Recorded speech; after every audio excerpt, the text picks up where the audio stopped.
जय श्रीराम, जय महाराष्ट्र. मागच्या अनेक दिवसापासून आपण बांगलादेशमधली परिस्थिती बघतोय. अतिशय हृदयद्रावक अशी परिस्थिती तिथे निर्माण झालेली आहे.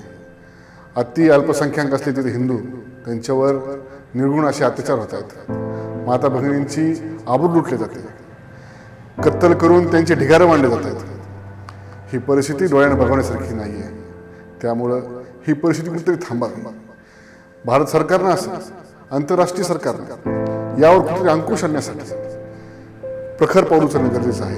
आणि हा आवाज, हिंदूंचा हा आवाज चांदा ते बांधा, परळीपासून दिल्लीपर्यंत जावा, दिल्लीतून आंतरराष्ट्रीय लेवलला जावा, यासाठी हिंदू जन आक्रोश मोर्चा मानव अधिकार दिवस 10 डिसेंबर रोजी काढण्यात येणार आहे. सकाळी 10 वाजता राणी लक्ष्मीबाई टावर इथून हा मोर्चा निघणार आहे. हिंदूंना सुरक्षित करण्यासाठी या मोर्चाची प्रचंड आवश्यकता आहे. आज जिहाद्यांकडून बांगलादेशला होते, उद्या भारतात होईल. यापूर्वी अनेक ठिकाणी झालेले. त्यामुळं माझी सर्व हिंदू बांधवांना विनंती आहे की या मोर्चामध्ये ताकदीने मोठ्या संख्येने उपस्थित राहणे गरजेचे आहे. कारण उद्या कोणावर कोणती वेळ येईल याची शक्यता सांगता येत नाही. आज त्यांच्यावर वेळ आहे, उद्या आपल्यावर येईल.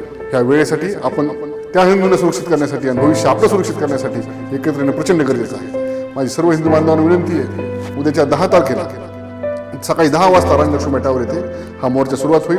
या मोर्चात मोठ्या संख्येनं लहान मुलांपासून ते माता भगिनींपर्यंत सर्वांनी, तरुणांनी, माता बांधवांनी, सर्वांनी या मोर्चात सहभागी व्हावा अशी विनंती करतो. जय हिंद, जय महाराष्ट्र.